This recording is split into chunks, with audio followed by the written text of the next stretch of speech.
Dia adalah kekekalan bagi kita. Bagaimana yang tertulis di kitab Yohanes 5 ayat 24. Sungguhnya para siapa percaya kepadaku dan percaya kepada Dia yang mengutus aku, dia mempunyai hidup yang kekal. Sebab ia sudah pindah dari dalam maut ke dalam hidup. Dialah yang memegang kekekalan. Hingga di dalam kita ada kekekalan. Oleh karena kita menyatu dengan Tuhan Yesus Kristus, Juru Selamat kita. Dialah kepala kita dan kita adalah tubuhnya. Sehingga terjadi di dalam kesatuan antara Tuhan Yesus Kristus kita adalah mempelai laki-laki dan mempelai wanita. Sehingga keduanya menyatu. Di perjamuan kawin anak domba, di mana dia nanti tampil kembali untuk datang kedua kali untuk menebus, untuk menjemput, mengambil mempelai wanitanya. Haleluya. Itulah sebabnya dia adalah kekekalan. Glory. Mari kita tunduk kepala berdoa. Bapa kami yang terkasih dalam surga, kami tahu Tuhan bahwa Engkaulah yang menyelesaikan dunia ini sesuai dengan firman yang Kau ucapkan Tuhan, bahwa dunia ini akan berakhir dan semua orang yang durhaka dan berdosa Tuhan, yang tidak taat dan takut Engkau akan menghakimi, dan Engkau Tuhan akan mengakhiri hidup mereka, dan mereka akan masuk ke dalam api, ke dalam neraka yang tak terpadamkan. Itulah sebabnya Engkau Tuhan di setiap zaman Engkau menebus orang-orang percaya yang takut dan taat akan Engkau Tuhan, di mana orang-orang-Mu yang selalu menderita di zaman dulu dan suka Tuhan sampai di zaman ini. Kami tahu Tuhan bahwa setiap orang yang percaya tidak bisa Tuhan dengan bebas untuk melakukan berbagai macam hal keduniawian. Melainkan Tuhan, orang-orang percaya harus Engkau tawan. Sebagaimana Rasul Paulus adalah Tuhan, seorang tawanan bagi Kristus, yang tidak bisa bebas untuk menikmati dunia ini. Tetapi Tuhan, Engkau tunjukkan sebuah jalan, yaitu adalah jalan kehidupan yang kekal. Mereka berkata pula jalan kehidupan, dan tidak ada seorang pun yang dapat datang kepada Bapa kalau bukan melalui aku. Bapa yang baik, Engkau sendirilah jalan, dan Engkau sudah memberikan petunjuk dan pengajaran Tuhan bagi kami. Bagaimana caranya Tuhan supaya kami bisa masuk surga? Itulah sebabnya Tuhan, orang-orang yang percaya di akhir zaman ini sangat terkunci. Mereka hanya melakukan kehendak-Mu dan melakukan Tuhan sesuai dengan firman-Mu, dan berjalan di atas jalan yang sudah Engkau bangun Tuhan. Haleluya. Kami tahu Engkau sendirilah pintu. Tanpa melalui pintu Tuhan, tidak seorang pun yang bisa masuk kepada pesta perkawinan anak domba Allah. Haleluya. Terima kasih Bapak, sebentar lagi kami membacakan sebagian firman-Mu. Yalah, Roh Kudus-Mu akan mengajar kami, mengurapi setiap telinga dan mengurapi setiap kepala Tuhan. Kami berdoa dalam nama Yesus Kristus. Haleluya. Amin. Silakan. Haleluya. Kita sangat diberkati oleh Tuhan Yesus Kristus pada waktu yang indah ini, di mana kita merasakan bahwa kasih itu tidak pernah berkesudahan. Kasih Yesus Kristus tidak pernah berkesudahan. Dari penciptaan manusia dulu di Taman Eden, Allah menciptakan manusia di Taman Eden. Allah sangat mengasihi mereka. Haleluya. Marilah kita menciptakan manusia serupa segambar dengan kita. Itulah perkataan Allah. Karena di mana Allah menciptakan manusia adalah serupa segambar dengan Allah, mereka adalah manusia roh. Haleluya. Mereka adalah manusia roh. Karena Allah menciptakan hanya satu orang, yaitu Adam. Tetapi Allah sudah berkata, berfirman, marilah kita menciptakan manusia serupa segambar dengan kita. Lalu Allah menciptakan mereka laki-laki dan perempuan. Tetapi hanya masih satu orang, yaitu Adam. Haleluya. Tetapi Allah sudah membuat manusia itu. Manusia roh ada di dalam diri seseorang, yaitu Adam. Sebelum Allah membentuk manusia itu dari debu dan tanah. Haleluya. Sebelum Allah mengambil dari salah satu rusuk dari Adam untuk membentuk seorang perempuan, yaitu Hawa. Jadi itu ada dua versi. Ya. Jadi Allah menciptakan segala sesuatunya. Jadi itulah sebabnya Allah sudah mengasihi manusia dari sejak dulu sampai akhir zaman ini. Dan Allah sudah memberikan sebuah jalan, memberikan petunjuk kepada orang percaya untuk supaya lewat dari sini. Jangan lewat dari sebelah kiri, lewat aja dari sebelah kanan. Jadi Allah menyediakan sebuah jalan bagi orang percaya untuk bisa diselamatkan. Haleluya. Kita tahu bagaimana di zaman Nuh, Allah menyuruh Nuh untuk membangun sebuah bahtera untuk supaya mereka selamat dari air bah. Allah membuat sebuah jalan lewat Musa dan memberikan tongkat kepada dia untuk membelah laut. Ya, supaya Israel bisa selamat daripada Mesir. Dari pembantaian Mesir. Hal yang sama juga di zaman Lot. Hal yang sama juga di zaman Yesus Kristus. Hal yang sama juga di zaman ini. Tuhan selalu mengutus utusannya untuk menyelamatkan orang percaya dari cengkraman maut, yaitu adalah kematian. Baik, itulah sebabnya ya kita sudah membahas bagaimana tentang perjalanan Yusuf. Kenapa Yusuf bisa diperlambangkan bagi Yesus Kristus yang sempurna? Karena hidup Yusuf persis seperti hidup Yesus Kristus. Haleluya. Jadi kita sudah membahas ya minggu kemarin, dan kita lanjutkan pembahasan kita. Kita buka Alkitab kita di kitab Galatia 3 dulu. Sebelum melangkah kita lanjut ke Kejadian. Galatia 3:13 sampai 14.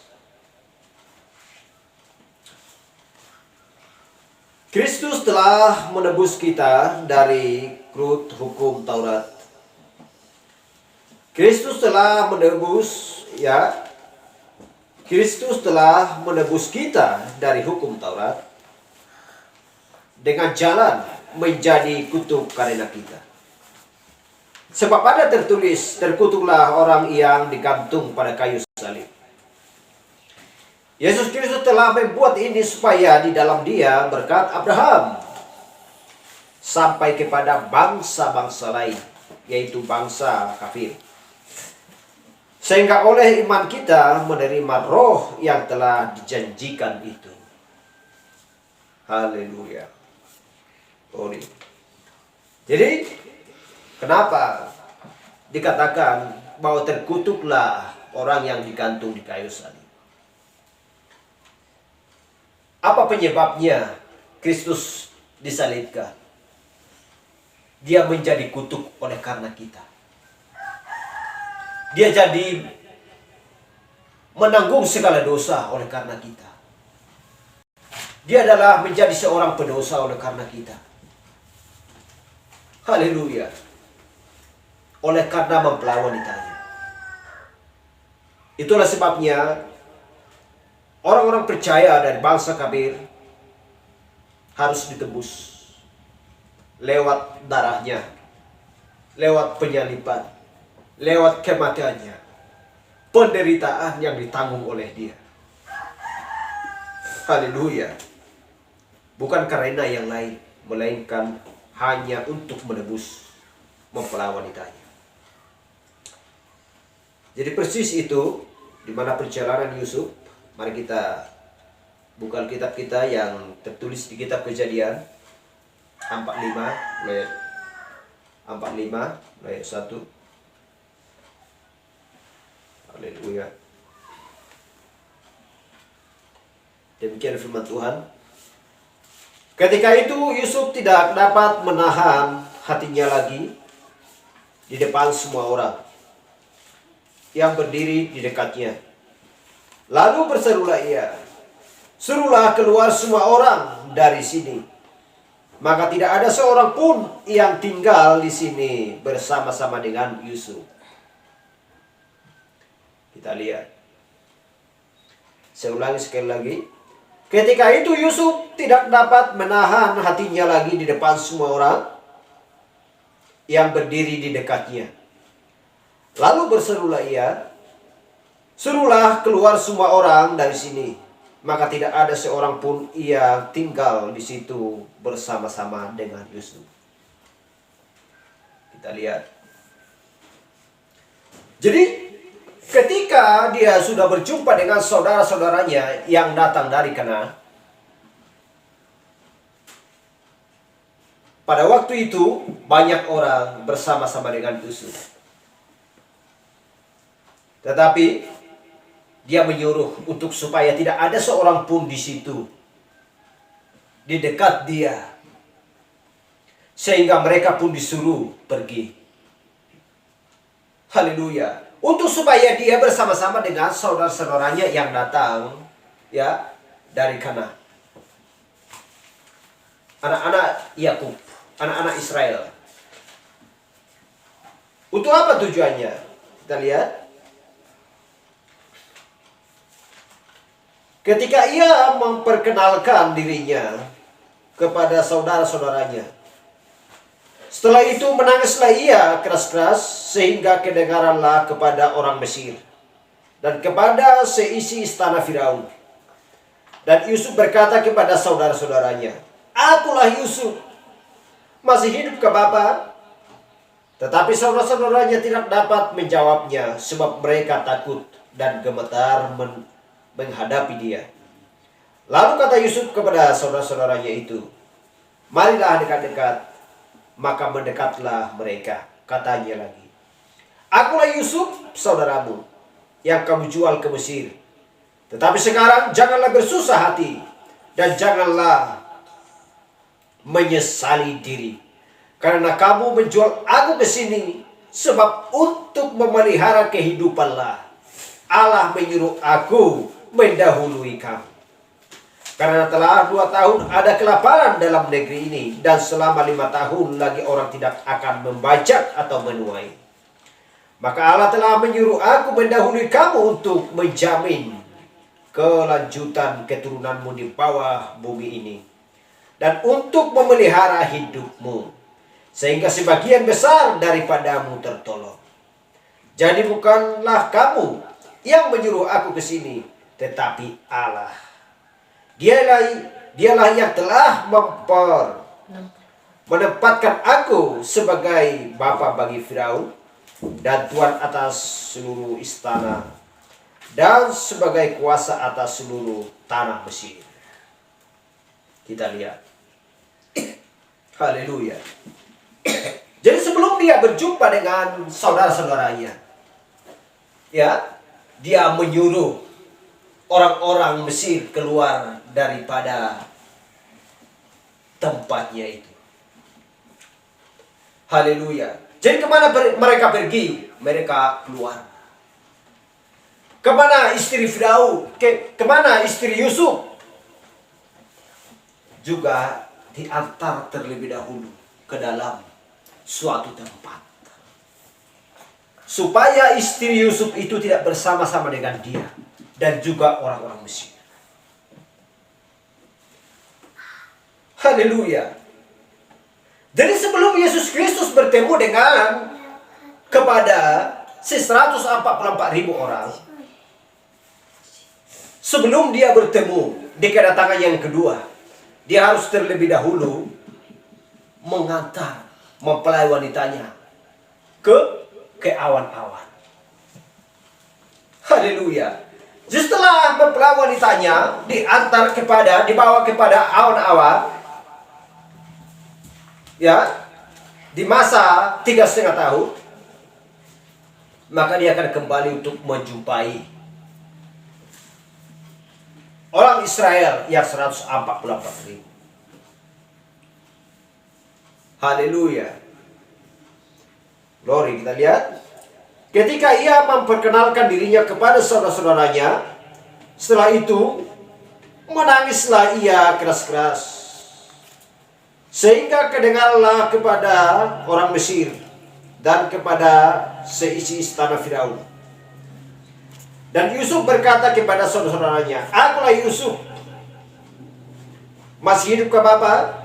Tetapi saudara-saudaranya tidak dapat menjawabnya, sebab mereka takut dan gemetar menghadapi dia. Haleluya. Mereka gemetar dan takut untuk menghadapi Yusuf, karena mereka mengingat, kita sudah membunuh dia, sehingga kita pun menjatuhkan ke dalam sumur yang kosong. Apa yang harus diperbuat kepada kita sehingga dia pun ketakutan dan gemetar? Haleluya. Jadi mereka sangat ketakutan. Haleluya.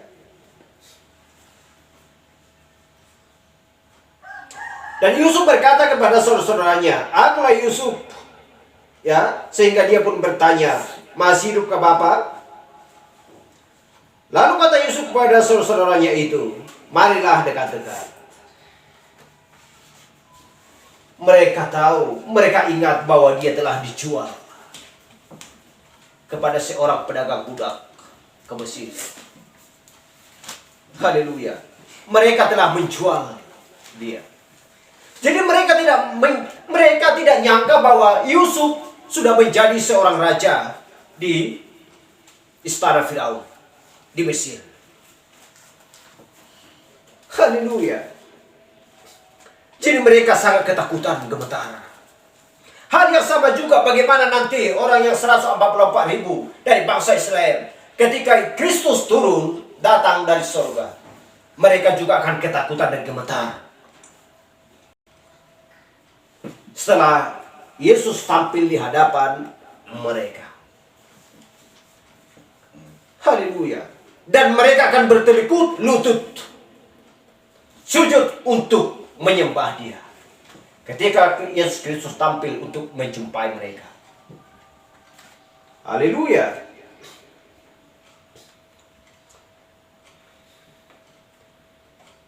Akulah Yusuf, saudaramu, yang kamu jual ke Mesir.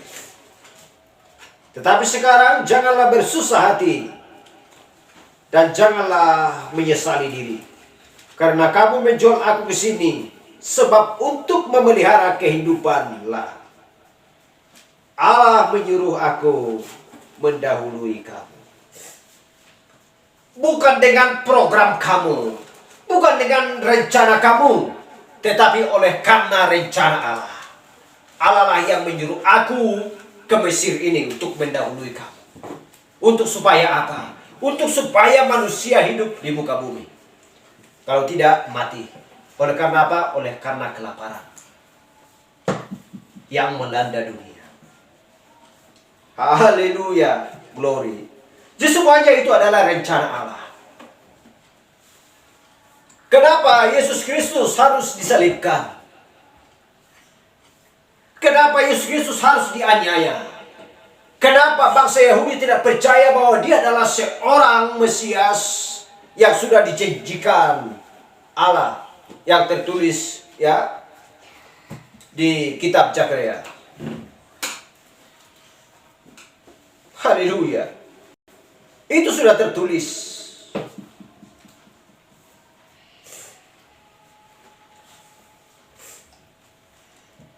Jadi sehingga saudara-saudara Yusuf pun selalu takut. Jangan-jangan kita nanti dipenjarakan. Jangan kita nanti dibunuh. Dia sudah memperkenalkan dirinya kepada kita. Belum tentu dia mau mengampuni kita. Tetapi betapa manisnya perkataan Yusuf kepada mereka. Betapa manisnya nanti perkataan Yesus Kristus kepada bangsa Israel 144.000 orang. Haleluya. Jadi itulah sebabnya sebelum Benyamin tampil untuk berjumpa dengan Yusuf, dia tidak mau untuk memperkenalkan dirinya kepada yang 11 tadi, kepada saudara-saudaranya. Itulah sebabnya ketika mereka datang untuk membeli makanan ke Mesir, Yusuf pura-pura tidak mengenal mereka. Haleluya. Dan sengaja untuk membuat seorang penerjemah untuk memperjemahkan bahasa itu, seolah-olah Yusuf tidak mengerti bahasa mereka, sehingga dipanggilnya seorang untuk memperjemah supaya Yusuf mengerti bahasa mereka. Padahal Yusuf mengerti bahasa saudara-saudaranya. Haleluya. Karena dia bukanlah orang Mesir. Mereka satu bahasa. Haleluya. Untuk apa? Karena Yusuf lihat bahwa saudaranya itu belum tampil yang bernama Benyamin. Jadi Yesus Kristus tidak mau berjumpa dengan saudara-saudaranya kalau memang belum tampil yang 144.000. Bagi secara macam. Haleluya. Jadi harus tampil dulu Benyamin. Karena Benyamin adalah perlambang 144.000. Haleluya.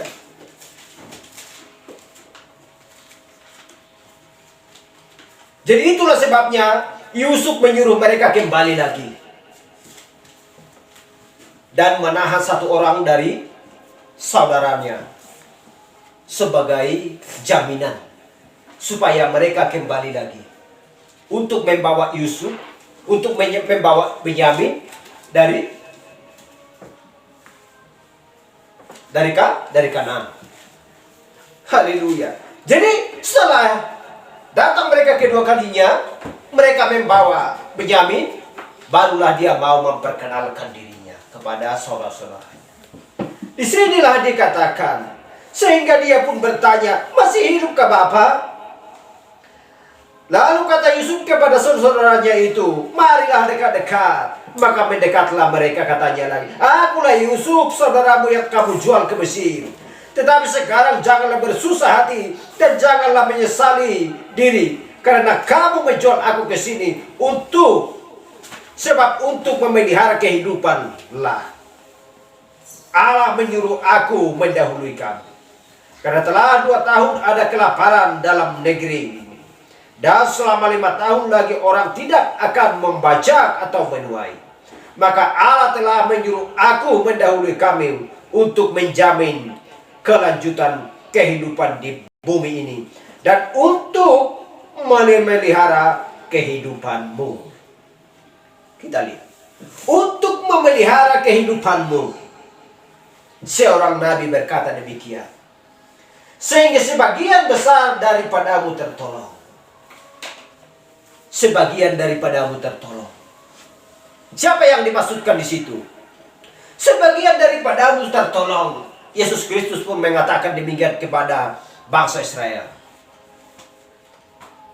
Haleluya. Kenapa dikatakan sebagian? Bukan mereka yang dimaksudkan, tetapi siapa? Bangsa kafir. Haleluya.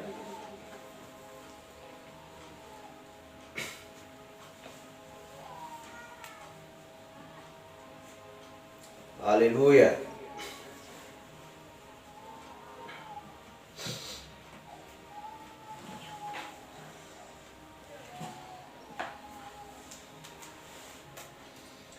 Jadi kita lihat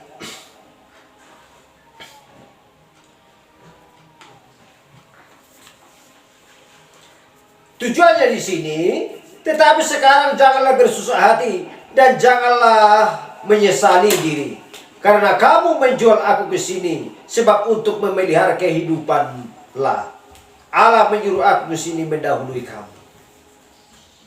Janganlah menyesali diri. Itulah sebabnya Yesus Kristus berkata di kayu salib, Bapa, ampunilah dosa mereka, sebab mereka tidak tahu apa yang mereka perbuat. Haleluya. Karena itu adalah rencana Allah semuanya, supaya firman Tuhan genap. Supaya firman Tuhan genap. Haleluya. Jadi itulah sebabnya, kemanakah ya gereja bangsa kafir akan pergi? Haleluya. Kemanakah istri Yusuf?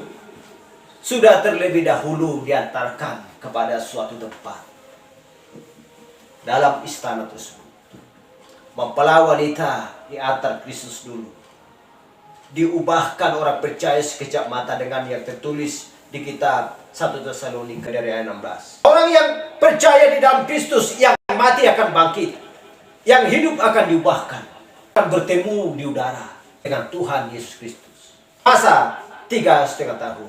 Mempelai wanita harus tampil di perjamuan kawin malam domba Allah. Jadi setelah itu, maka dia akan meninggalkan sementara waktu mempelai wanitanya di perjamuan kawin malam domba Allah. Dia meninggalkan mempelai wanitanya dan dia kembali untuk bertemu dengan saudara-saudaranya. Adalah mereka berjumpa, sehingga saudara-saudaranya pun, ya 144.000 pun bertekuk lutut. Kenapa? Rupanya dia adalah Tuhan yang telah kita salib, dia yang telah kita tikam. Itulah sebabnya, dari mana kamu memperoleh luka-luka itu? Sehingga dia pun menjawab, dari rumah sahabat-sahabatku. Siapakah yang melakukan itu? Adalah sahabat-sahabatnya sendiri, saudaranya sendiri.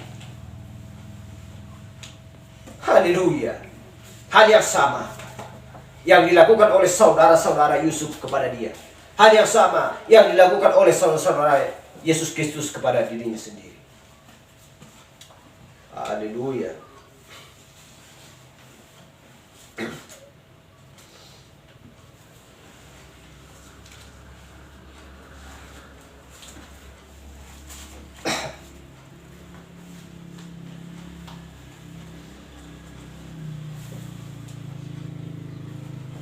Jadi kita lihat,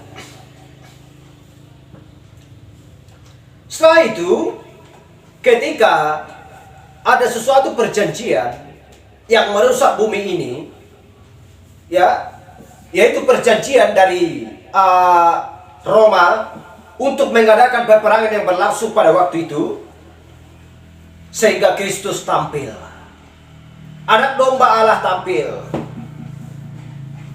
untuk menyelesaikan itu. Haleluya. Sehingga semuanya beres. Tidak ada lagi hal-hal yang akan dirasakan oleh saudara-saudaranya ketika Yesus Kristus tampil. Maka Allah telah menyuruh aku mendahului kamu untuk menjamin kelanjutan keturunanmu di bumi ini, dan untuk memelihara hidupmu, sehingga sebagian besar daripadamu tertolong. Sehingga sebagian besar daripadamu tertolong. Jadi 3,5 tahun, sewaktu murka Allah dicurahkan, mempelai wanita akan berada di perjamuan tadi. Haleluya. Jadi sementara dia sendiri memperkenalkan, sementara dia juga memperkenalkan dirinya kepada saudara-saudaranya. Pada waktu itu juga perjanjian antikris yang sudah dibuat oleh orang-orang Yahudi dengan Roma akan diputuskan. Jadi kemudian Roma dan sekutu-sekutunya akan mengirimkan pasukan mereka untuk membinasakan semua orang yang takut akan Allah. Jadi orang-orang Yahudi yang diam di mana? Di dalam firman. Orang-orang yang diam di dalam firman. Orang-orang Yahudi. Haleluya. Jadi itulah Itulah sebabnya dikatakan di Kejadian 45 ayat 3. Dan Yusuf berkata kepada saudara-saudaranya, "Akulah Yusuf, masih hidupkah Bapa?" Tetapi saudara-saudaranya tidak dapat menjawabnya, sebab mereka takut dan gemetar menghadapi dia. Haleluya. Takut untuk menghadapi mereka. Itulah sebabnya dengan dipukul mundurnya musuh itu, kemudian Yesus datang dan menyatakan dirinya kepada 140.000 orang itu. Sesudah melihat tindak-tindakan keselamatannya yang dahsyat. Jadi mereka sudah datang untuk mengenal kuasanya. Kenapa? Karena sudah menolak dia. Bahkan sampai pada waktu itu menyebabkan mereka menangis di dalam kengerian yang sangat mendalam. Dan ketakutan sebagaimana saudara-saudara tua mereka yang berdiri di hadapan mereka. Kita lihat. Haleluya. Jadi apa yang sedang terjadi? Mereka pun menangis. Mereka pun menangis tersendiri dari 11 saudara-saudaranya. Haleluya. Glory.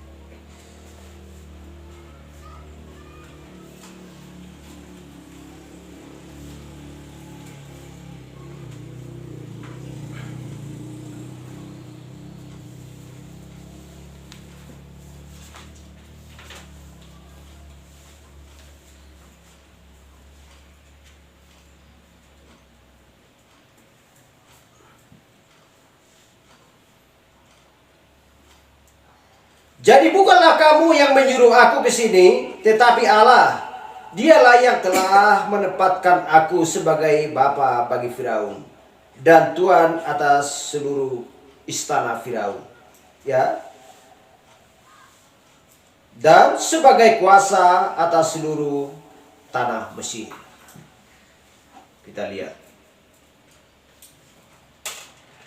Jadi semuanya itu adalah rencana Allah.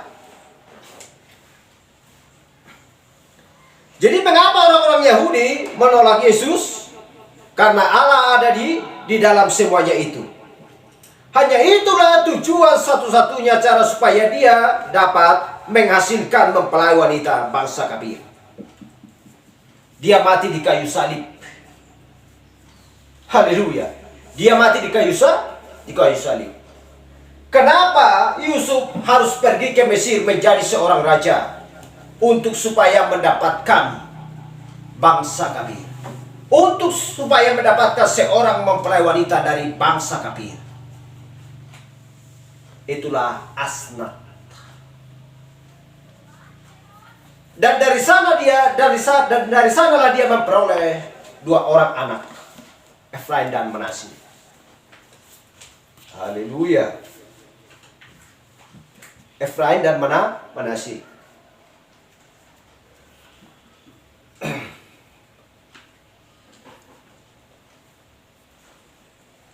Jadi setelah itu mereka kembali lagi untuk supaya ayahnya jumpa dengan dia.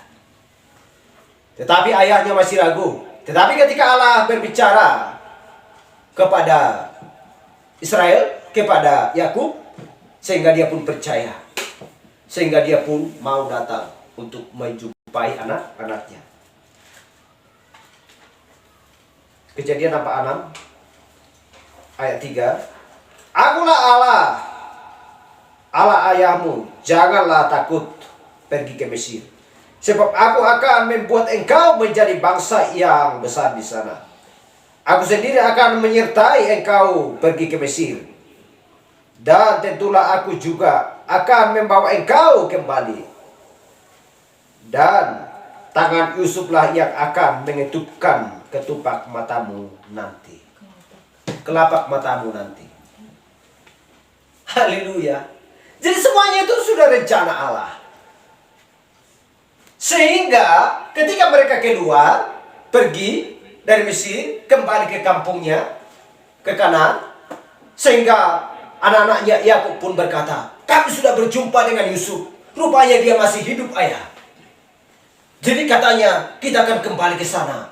Engkau akan menemui anakmu. Buatlah persiapan supaya kita pergi. Tetapi dia tidak percaya.